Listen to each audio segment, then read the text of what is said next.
to all of you who are joining us for this February 2025 episode of Transportation Tidbits. This is one of WASBO's 3 or 4 regular webinars that we do, along with Beyond the Pale and of course, Money Talks. And these are a great way to reach across the whole state and do some learning and connect you with people who really know what they're doing. And that's certainly the case today. So our topic today is lessons learned from a school bus accident. And we have 2 special guests today. The first is Ted Hayes, who is Senior Risk Manager. Yep. Yeah, at M3. And delighted to have Ted, who's got who's had a full career in Wisconsin school risk management. And our other special guest is Patrick Miller. But don't let that be a reason for you to disconnect from the webinar. Don't let that talk you out of it just because we have Pat Miller with us. Pat is the CFO, COO of the New Berlin School District, and also the is also one half of the great team that does the Wally Zastro Leadership Academy for WASPO. So these guys have got a great presentation for you, and I'm going to just give you a couple of housekeeping notes here before we get started. First, there's a chat function that goes along with this. So if you want to make comments, you can use the chat, or you can also post in the Q&A section of the webinar. Both of these gentlemen are more than happy to follow up with you if you have questions that we can't handle within the confines of this presentation today. So at the end, we'll talk about how to reach folks if that's what you need. And I think with that, I'm gonna make one personal observation about this world, and I'm gonna get out of the way. I think my experience is probably not that different than many of the business officials that are joining us today, and really any of the leaders in the school business office. Often you come in to this role as a business official or the lead financial person, and you are given oversight of the transportation operation, and you don't know the first thing about student transportation. That was certainly my experience. In fact, I was so young, I didn't have kids, so I didn't even experience it from like the practical parent aspect of of understanding transportation. So a couple of pieces of advice that I want to pass along. The way I learned was by having a meeting, regular standing meeting every other Friday morning with our transportation person who was contracted. It was called Jelco Bus back in the day. And after meeting twice a month over the course of a few years, yeah, I kind of got it. That was part one. And part two was, and this is true generally for business managers, if you want to understand your food service program, you got to go eat a meal once in a while. And if you want to know whether your schools are clean, you got to go walk around and look in the classrooms. And if you want to understand transportation, you got to watch the pickups and the drop-offs and the bus stops and ride a bus and talk to a driver once in a while. The authentically engaging in this work is essential. So get out of your office and do that kind of stuff. That's my advice. Okay, so there's my sermon. I'm going to turn it over to Ted and Patrick and sit back and listen. So how you doing, guys? Very good. Great. All Thanks, right. Mike. You bet. If you want to advance to the next slide. So welcome to this transportation tidbit. I am very, very happy to share this information with you as well as I'm sure Ted is as well. This is what we're going to look at, and I'm just going to, truth be told, I'm hoping that this is not a there's no bad omens or anything like this, knock on wood. We're talking about transportation or lessons learned from a school bus accident. While we're one of the few school districts in southeastern Wisconsin that's actually open, and we're going to be transporting kids home later. So we are going to be talking about some lessons learned from a school bus accident. What happened? Um, you'll find out when I talk about what happened, what you should have on your phone, what you should have available to you, regardless of where you are, not just in your office. And then I appreciate Ted being here to talk about, steps that you need to be able to take at the scene, accident reporting, and then we'll have some wrap up and a few questions. So that's our plan for today. Ted, do you have anything to add before we go on to slide 3? No, I just think it's interesting because Pat, you'll be able to talk about a unfortunately real incident occurred and your lessons learned. And then secondly, I'll be able to provide information how the insurance company world looks at this type of thing and the information a school district has to gather. Perfect. So we'll kick it off with slide 3. So first and foremost, this is not a picture of the scene that we had. If you look closely, I believe this is a hotel van. But it's just a picture taken off the internet. But what happened to us, and this was a couple of years ago, we had an incident that took place with one of our shuttles.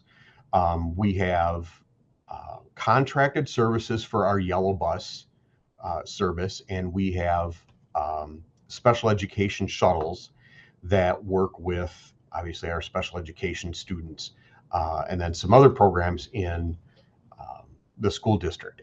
We also have shuttles, like many of you do, for athletics and activities that would fall under, this presentation as well. We had an incident where it was a significant incident. There were students and the driver that were injured. So it wasn't like a fender bender where the driver was able to, reach over and grab this is what you do if you have an accident box and, start running through all of that. The driver was included in the injuries. This was an internal, we have to go back. It was an internal shuttle, not a managed contracted service, which, again, I have responded to some incidents that we had with our contracted service, but in those cases, it's also nice that you have the manager of that company that's also working with you on that incident. Also adding to or exacerbating the issue, we did not have a manager for our shuttle program at this time. The manager that we had retired, and we were still looking to replace that person. We had, aren't a whole lot of folks available that are looking for that type of work. So as the CFO, I was also the acting manager of our internal transportation as well. To add to the ad, I was at a WASBO conference in Elkhart Lake. So at least 2 hours away from the district at the time of the incident. And I was actually about 2 minutes away from getting on stage at the WASBO conference, and I got a call. And when I looked to see who was calling, I knew I needed to answer that. So it was a significant incident, and nobody in the district was tasked with managing this transportation. So we can move on to the next slide. So what you as the director of transportation should have at your disposal. This is something that I learned in managing a significant accident while on the road back to the district, trying not to have another accident along the way. These are things that you probably have very readily available to you in your office.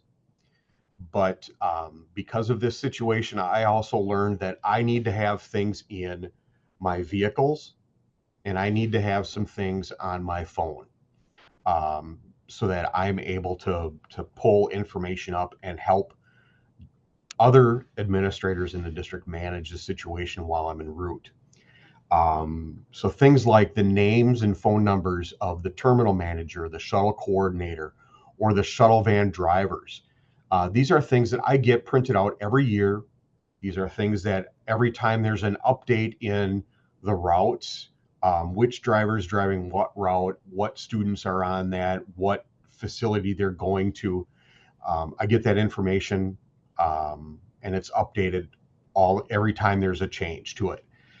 What I didn't have is a copy of this available to me on my phone.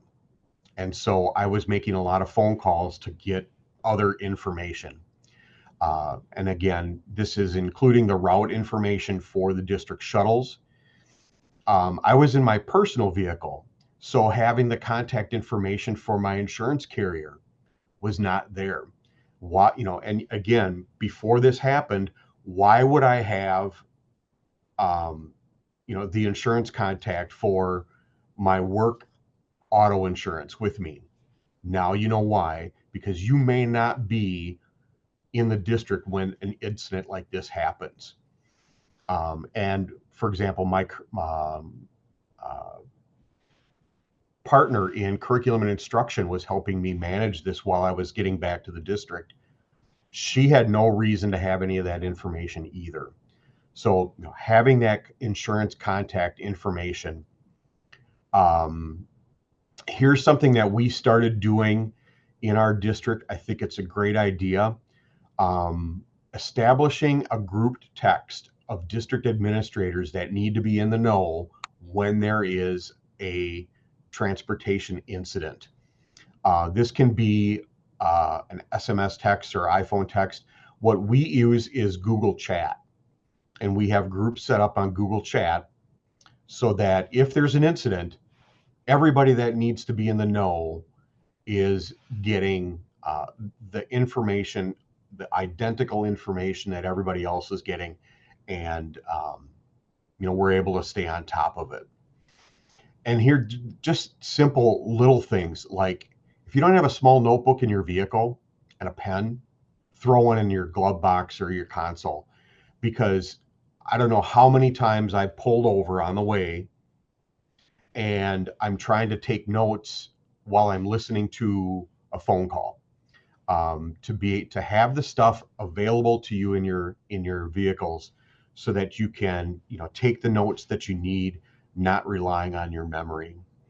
And then for practice safety as you manage the situation. One accident in the district at that time was enough. The last thing the district needed was their CFO getting in an accident while trying to manage another accident.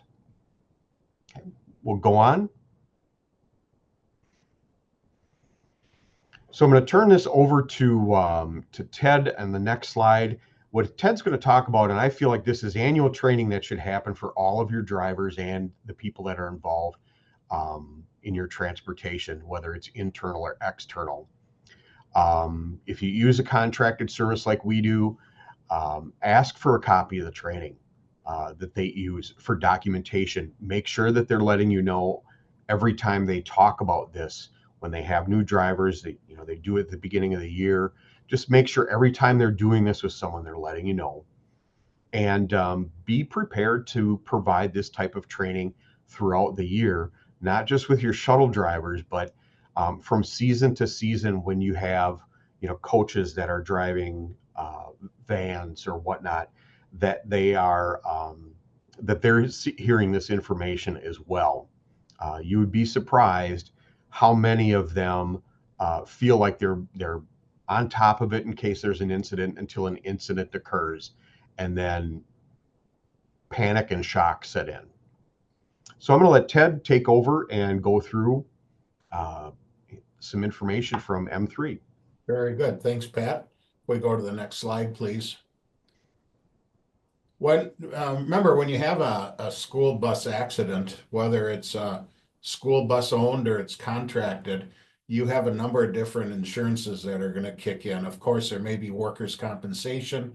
If a school employee is injured, workers' compensation for the contractor. If one of their drivers is injured, you have auto liability, which is the physical damage to the school bus.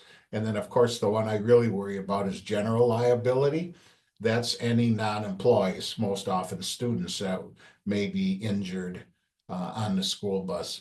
So I'm just going to kind of go through and point out the things that I think are best practices, but secondly, what insurance companies look for when they do their evaluation of a bus accident that occurs. So evaluate the scene to develop a plan. First thing you always do is take care of student injuries and get your students in a safe location, safe place. If they can stay on the bus, keep them on the bus, especially if it's cold outside. But what happens, I've studied a number of very bad accidents across the country. Students tend to take off. Depending on their age, they may leave the bus and run in the cornfields or say, I'm going down the street, and then it's trying to herd squirrels. It's very difficult to get everybody back together again. So that's why it's so important that the school bus driver acts like a leader, reassures the students and keeps them calm and say, you need to listen to my instructions, watch my visual clues. I'm going to keep you here in the bus. I'm going to take you off the bus, but please listen to me.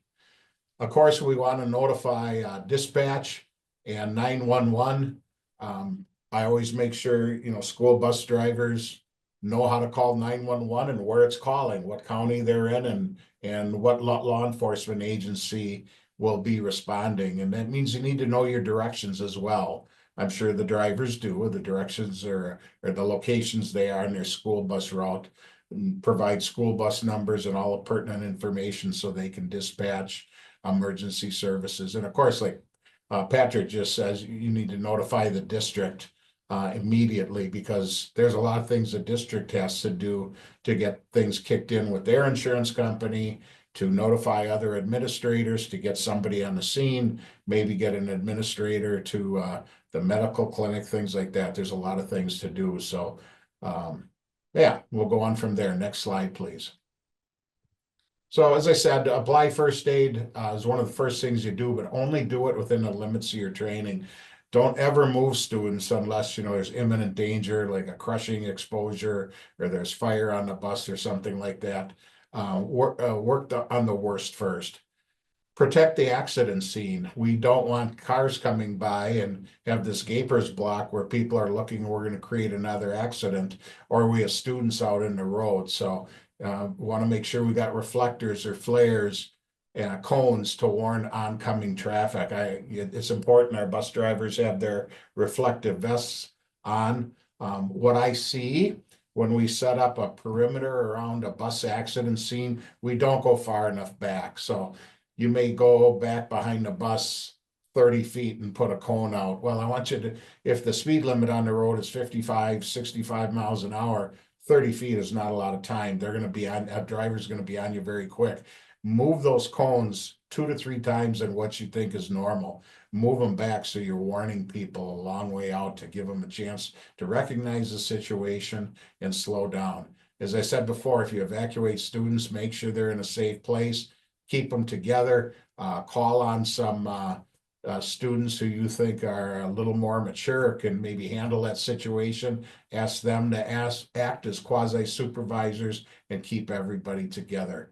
Account for all passengers. It's so important that you keep a list of who's on the bus, so we know who's here in case, I don't know, someone got ejected or something happened with the bus, and did someone bail out the back door of the bus and we're missing somebody. It's so critical we know exactly who's on the bus.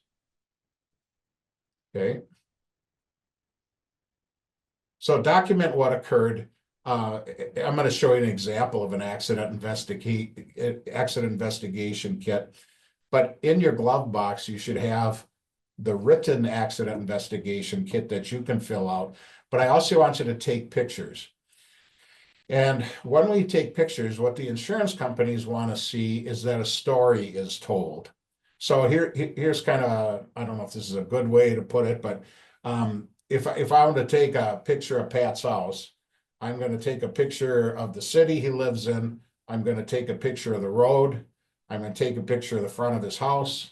I'm going to take a picture of his front door. And then I'm going to go in the front door and take a picture of the chair he's sitting in. See where I'm going with that? When we take pictures, we narrow in on something. Just don't take pictures from afar, and nor do pictures very up close to us any good. So you always want to tell a story to get the big scene and move in. We like to see measurements in the pictures. We're probably not carrying tape measures with us, but understand a dollar bill in your pocket is approximately 6 inches long. So if you're ever taking pictures of something, whether it's a oil slick on the road, a piece of debris, a dent in a vehicle, put that dollar bill next to it, and it gives us some reference for size and dimension. Do not release students. Boy, is that easy to say. And in this world of instant communication, if you have a school bus accident, no matter how minor, it is going to get out now. It's going to get out fast. You're going to have the Good Samaritans coming up and say, or the neighbors coming up and saying, well, here, I'll take some kids back to my house.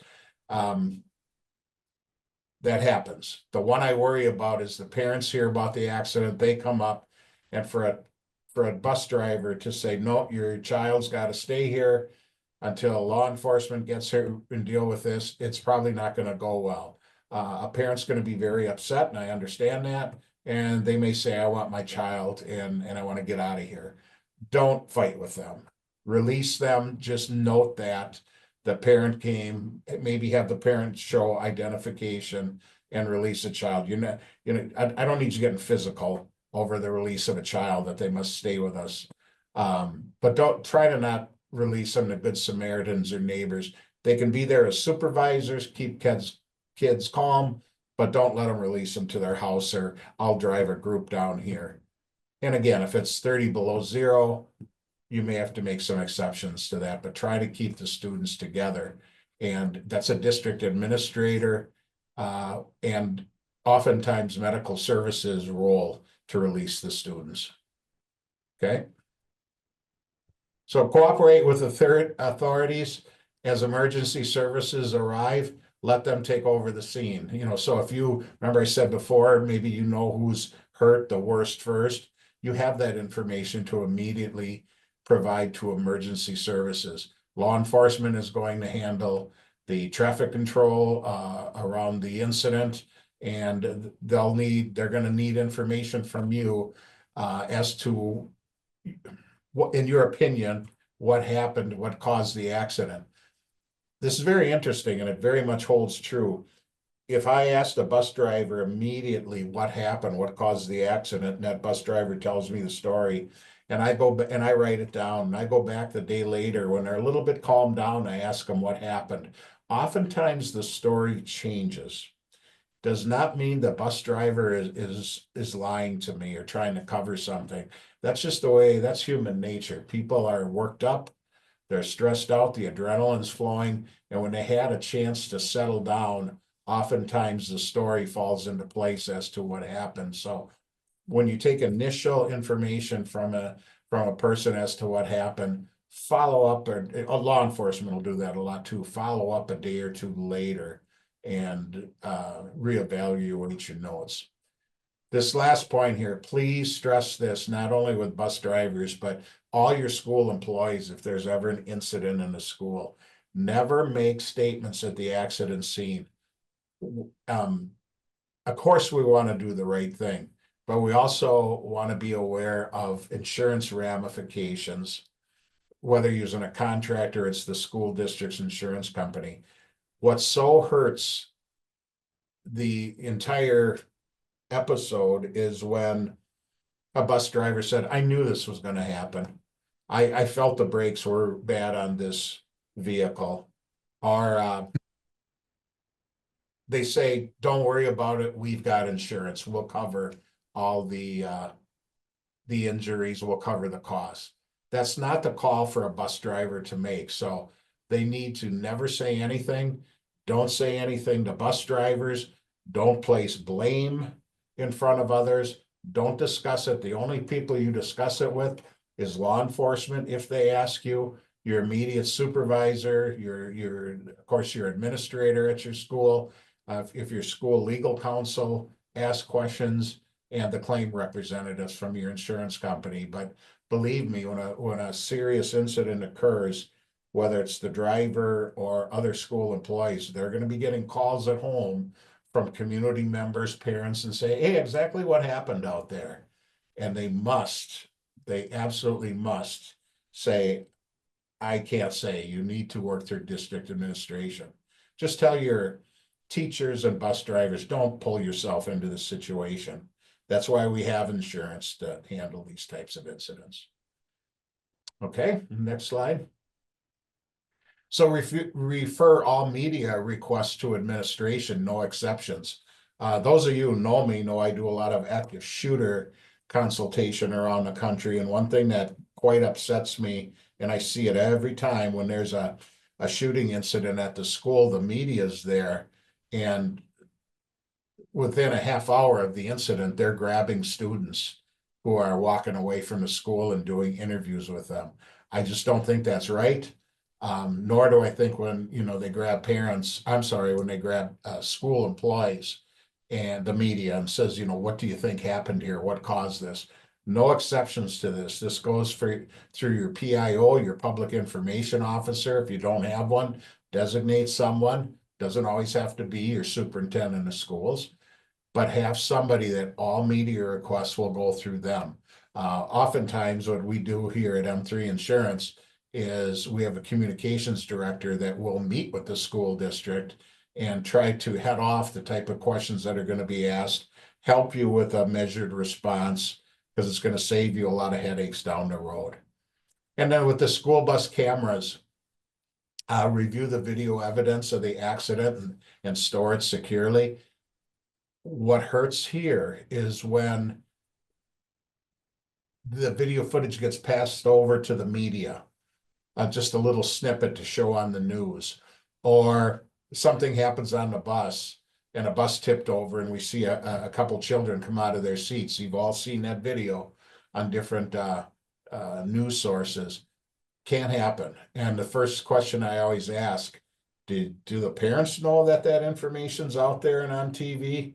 Or did the school release? What's the policy there? You got to have very strict criteria on video evidence, whether it's in the school bus or whether you have mounted cameras in your school, on how that information's used, who can view it, why it can be used, and how long you store it. Just throwing this out to you. If you're interested in more information on video cameras, I've done a quite extensive research on that. Email me and I'll send you some guidelines on use of school bus cameras as well as cameras in general in school. Okay. So these next few slides, I'm just going to fly through kind of quickly. They talk about vehicle accident reporting kit. I just put the one in we use with M3 Insurance. Maybe your insurance carrier has one. They basically have all the same information. This, as Pat said, he works with a contractor. He wants to know the training that's being done with the drivers. And this is one of those items that you sit down with the drivers and hand them an accident investigation kit. And you go through it page by page. I always say I never fault somebody who does a bad investigation. We always think, well, how hard can it be? If you've never done one, it's not that easy. So it's so important that you work with your insurance carrier, or you look at your vehicle accident kit and you sit down with the drivers. The shortcomings arise when throughout the school year we have new drivers come aboard and maybe they didn't get caught in the training, and maybe it's 6-8 months before they get training. So that check-in periodically with your bus supervisor or the contractor and say, any new drivers, are they caught up on their training and vehicle accident reporting kits? Okay. I love this first page, and this is nothing special. Everybody has this. It kind of tells you what to do in the various steps. Stay calm, call 911, treat the injured, call your employer, which is the, of course, administration, accident investigation report, take pictures if it's safe to do so. We can do that so easy now with cell phones. And what also I look for is that you have some type of witness cards. If somebody witnessed what happened, and that doesn't mean they had to witness the accident. Maybe they responded to the accident. Just get their name and information, because there may be questions later on. I've seen this arise when students have left the scene, even after they've been told not to, or their parents came and had a little scuffle with the bus driver and say, no, I'm taking my kids and I'm also taking these other 2 kids. Again, don't fight back with them. But that's why we need witness information. Okay.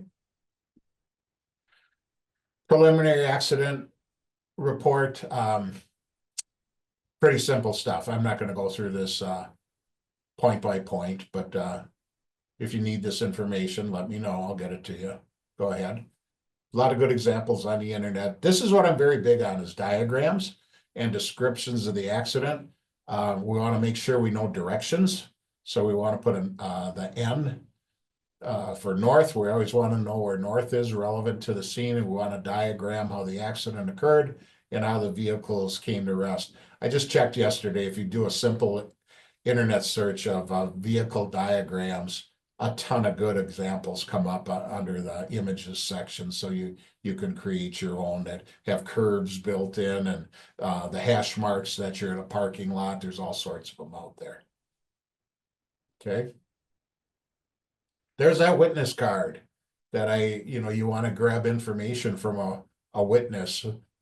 What's your name? Tom Jones. And they tell, oh, I'll remember your phone number.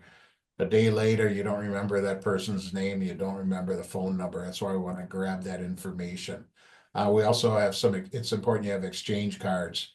Got to exchange some information with someone else regarding the school districts or the contractors' insurance.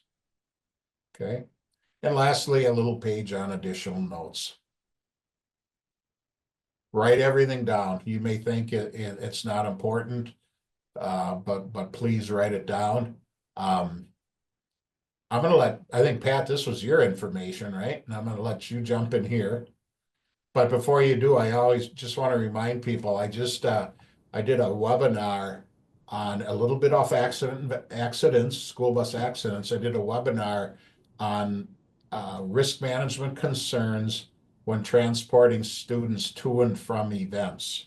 Doesn't mean there's an accident. It just means I don't want the bus driver, I don't want a coach or a teacher saying, no, it's okay if you go home with your parents and don't ride the bus back. And there's some protocols there. So if those questions come up, which they all do at every school district, you need to have the right answer. So email me later, and I'll send you information on that too as well.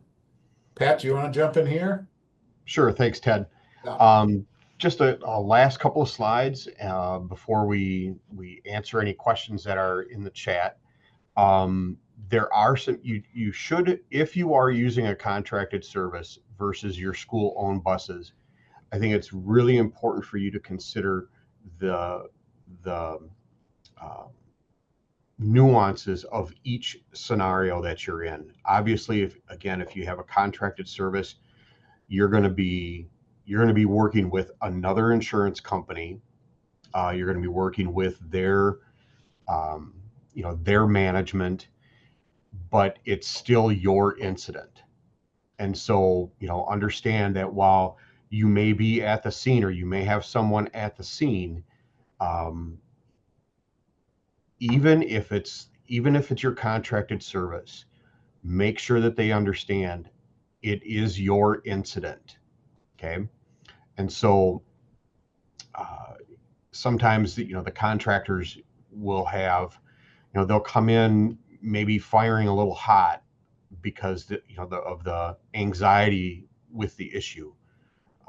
Be calm, be respected, but make sure that you're involved with managing the incident. Obviously, if it's a school-owned bus,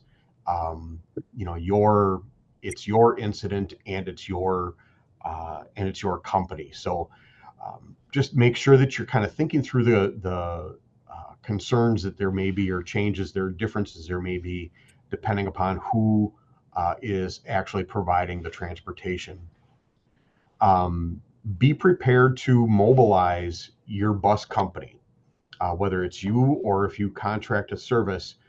If there's a bus that's incapacitated, make sure that you're mobilizing another way for the students to get picked up. Like Ted said, there are going to be a ton of people that are going to be there. Parents are going to hear about it. They're going to want to come and pick up their kids. But especially depending upon your location, that may not always be readily available. And so make sure that you work with your contractor or with your school-owned bus service, that you have the ability to mobilize alternative transportation. Again, and this is not anything that we do, but Ted and I were talking a little bit about this. Depending upon your location, you may want to consider mutual aid agreements with nearby school districts. This is especially true if you're a district. Let's say you've got 30 routes, 32 buses, and 30 drivers. You may want to, make sure that you've got some kind of a mutual agreement with a neighboring district, because you may not have another driver back at the bus barn who can jump in another vehicle and come out. I know when our bus manager arrives at a scene, he's not arriving at a scene with another bus. He's arriving at a scene in his company truck. And so, depending upon the availability of other drivers and the availability of other buses, you may want to consider a mutual aid agreement with some nearby districts. And finally, I think this is becoming a bigger and bigger thing in risk management, and that is tabletop exercises. I think it's a great idea if you're in the transportation department, that you're going through some tabletop exercises of, okay, we're all going to get together and you hand out a situation, you hand out a scenario and say, this happened. What does the driver need to do? You're walking through that and having them talk through those scenarios. Having your school administrative teams talking through a tabletop exercise. We had, here's your scenario. You had a bus accident, 25 kids on the bus is wrecked. What are you going to do to support that? I think that's just an outstanding idea, and it doesn't have to be sophisticated.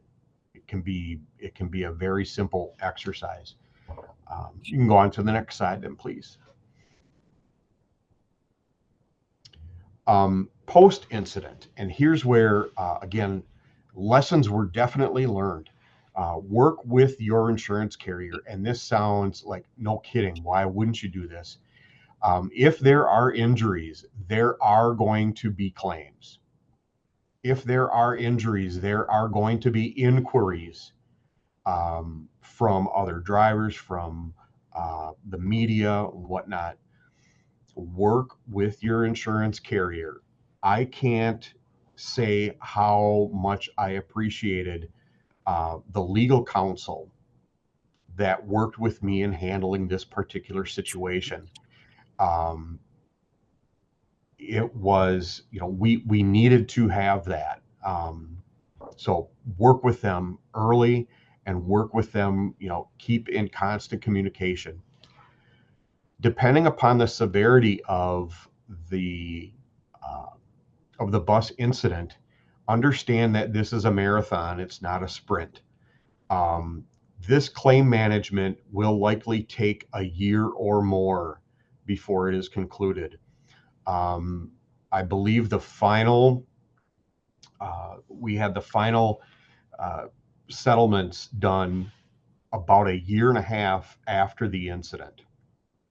So it's going to take a while. Be patient. Again, stay in contact with your insurance carrier.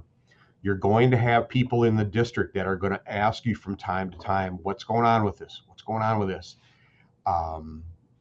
So, make sure that they know as well, that this depending upon the severity, and sometimes that severity isn't necessarily a fatality, but that if there are injuries that are significant, that can actually take longer to solve or to come to conclusion than if it's a fatality. Because now you're going to be working with doctors and rehabilitative care and all that. And finally, be ready to, as a district, to support the students and the families and the employees, your partners, if it's a contracted service. There may be students that were on that bus or on that shuttle that are uncomfortable riding in that bus or shuttle for a while. How are you going to support those students and those families? For example, if you need to look at a temporary parent contract to assist with the parents in getting the kids to school on their own until they're more comfortable getting back on the bus or shuttle.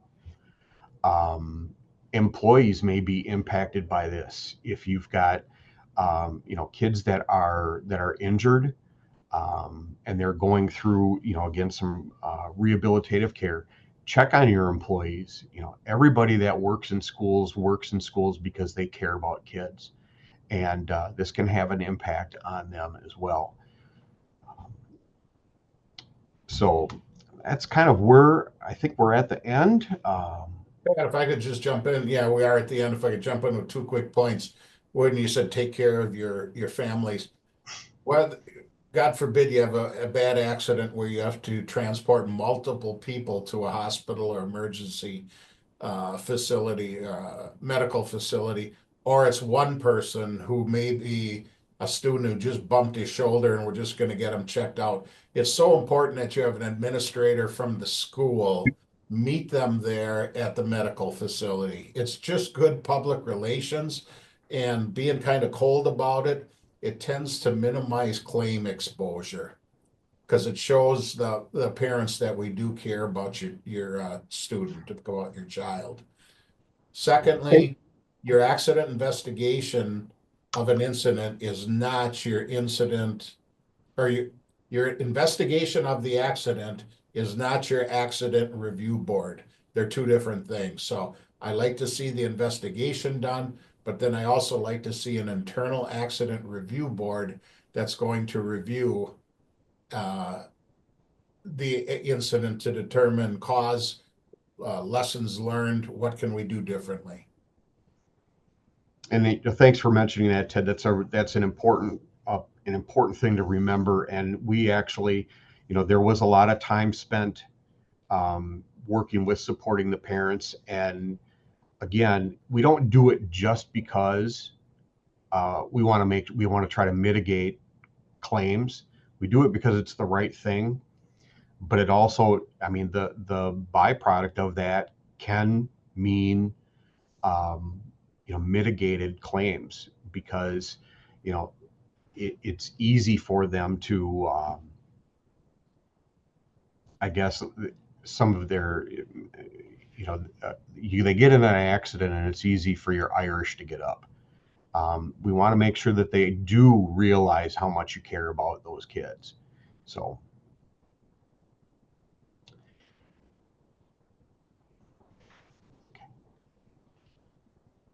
we have a couple great questions in the chat. The first, is it your responsibility to arrange for a drug or alcohol test for the driver? And how does it change if it's a contracted bus company versus a district shuttle driver? From an insurance standpoint, it doesn't change, whichever it is. You need to, if you have a drug and alcohol testing program, which you should have, and I do believe it's required, right, Pat?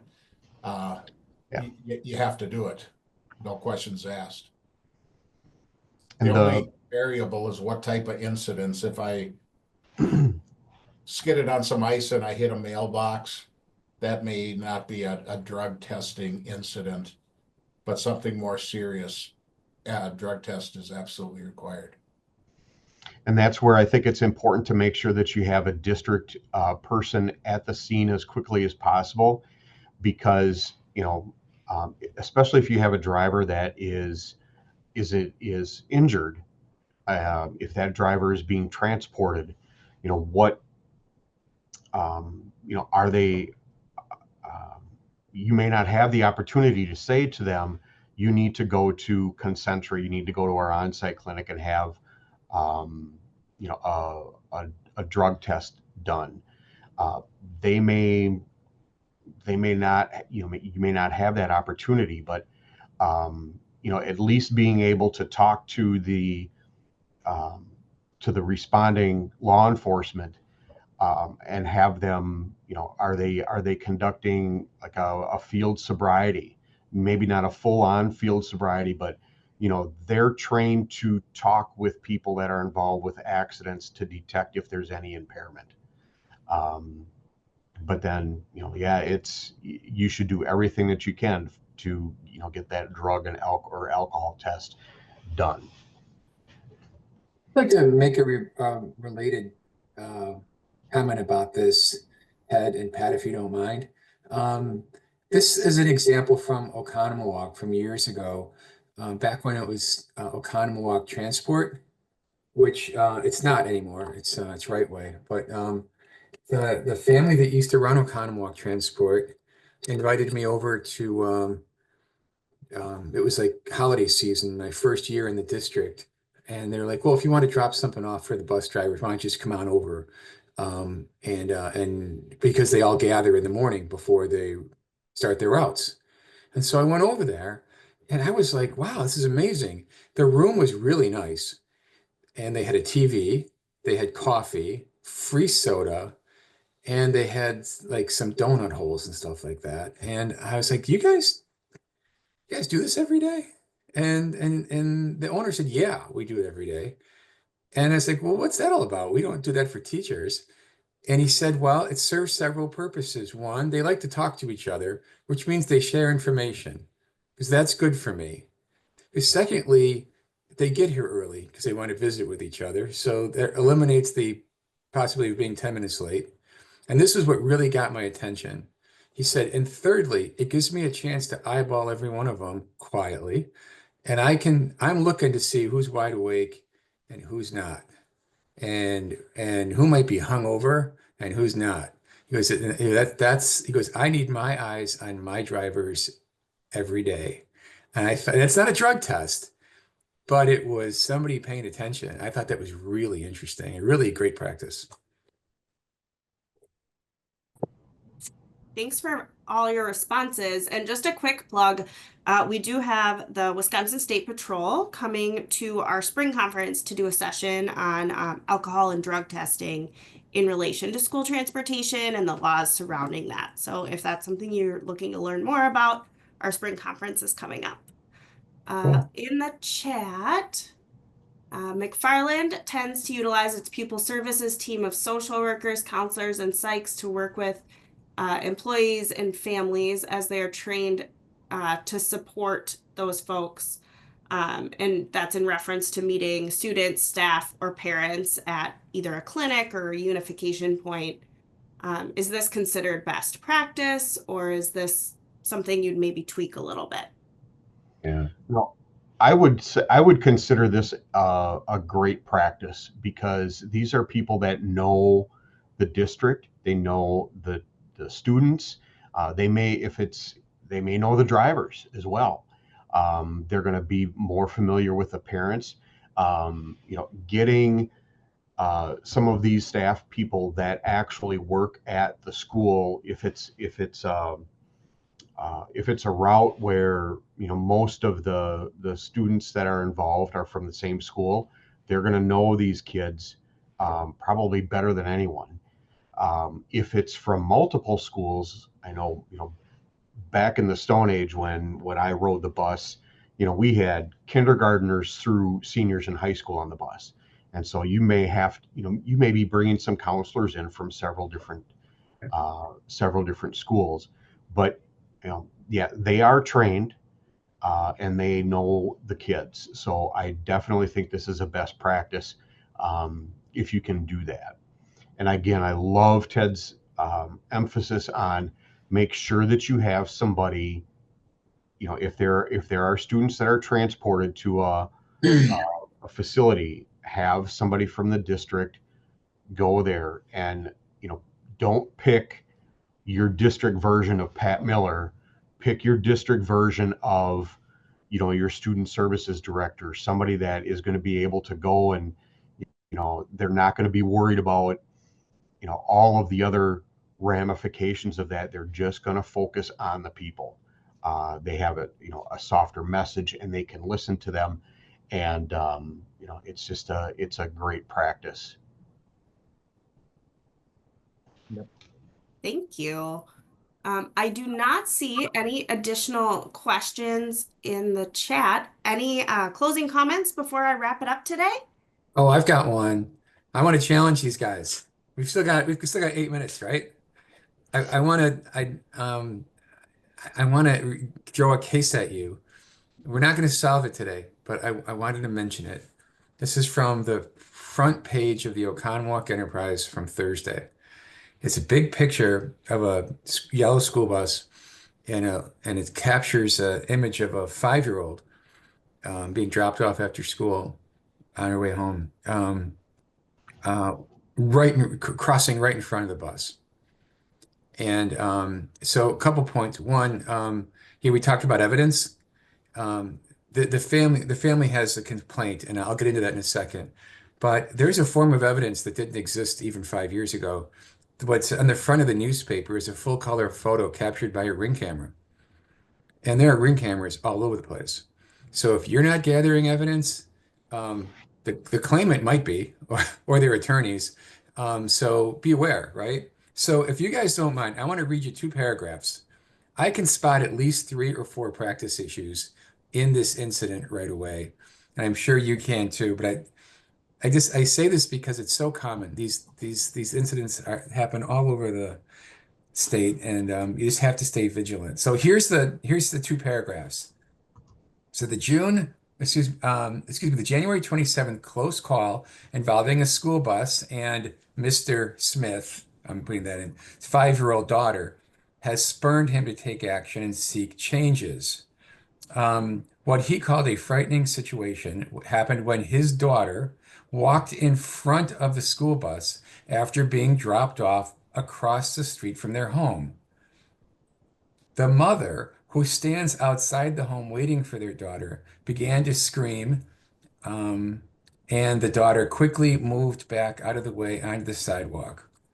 Mr. Smith said that during the first months of the year, his wife would wait at the bus stop for their daughter and got to know the bus driver. However, last Monday it was a different driver than normal. And then he goes on to talk about that. So, in just reading this, I was like, okay, you've got the mom is across the street waving and calling to the kid, which can be incredibly distracting in itself and dangerous. Especially when the mom used to be at the bus drop-off itself, which we used to require. It used to be parents have to be at the bus stop for 4-year-olds and 5-year-olds, not across the street waving. You get a substitute driver, which is always a challenge, right? And we don't know what kind of training, but we know that having 5-year-olds cut in front of a bus is just generally a terrible practice, right? So in this case, I give credit to the family and the school district and to Go Right Way, which are like committed to working together and problem solving this and breaking it down. And I'm sure that some better practices will come out of it. But boy, all of these have like that accident chain, right? It's never just one thing. It's always a combination. The combination of the mom being across the street, the 5-year-old, the substitute driver. It's always like that, and I guess it just shows that vigilance is, the price you pay for a safe environment. So, be interesting to see what comes out of this one in Oconomowoc, but it's not, unique, right? These types of things happen all the time. But boy, seeing that full color photo in the front page of the newspaper sure got my attention. And I appreciate you bringing that up, Mike, because I think one of the things that, we always consider investigating what we would call a near miss. Yeah. But what I emphasize in our district is near misses aren't things that happen just in our district. Near misses are things that happen in a neighboring district, or things that are getting national attention or statewide attention. Anytime there is an incident, it's a great opportunity for you to sit down with your people and pull that incident apart. You're not doing it to pass judgment, but you're doing it as a learning experience. What are the things that you see here that that went wrong, or that could have helped avoid a situation like this?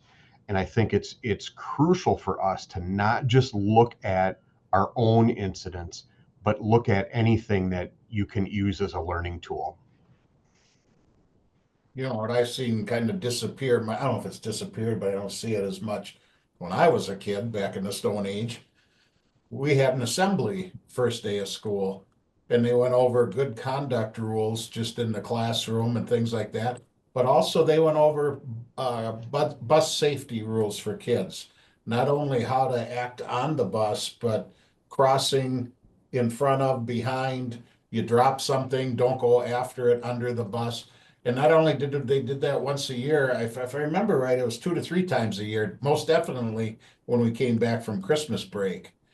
And that it's funny you brought this up, because I was out on the internet a couple days ago and I looked, and there's some neat posters out there you can order by doing a simple search for kids bus rules that should be put in the classrooms, and whether it's an assembly or the teachers in their individual rooms going over with the students all the time on bus safety rules. Well, thank you, Ted. And I think since we're right out of time, we're right up against it. I will end with what my professor in grad school a million years ago, Dr. Lloyd Froreich, used to make us say at the beginning and end of every class we had with him, was he would make us stand up like we were little kids doing the Pledge of Allegiance, and we had to say out loud, the number one responsibility of the school administrator is the health, safety, and welfare of the students and staff. That's the number one thing. So you got to pay attention to it. If anybody has any questions or issues that arise out of this webinar, reach out to us. We'll get you in touch with Patrick or Ted, as the case may be. I want to thank everybody for joining us today. Be safe, and we'll see you next time. Thank you. Thanks, Mike. Just a quick Well done. reminder that the survey for today is in the chat. Thank you. In addition, happy School Bus Driver Appreciation Week. Make sure you're out thanking your drivers, whether they're your district's own employees or a contracted service. Thank them for what they are doing to keep our kiddos safe.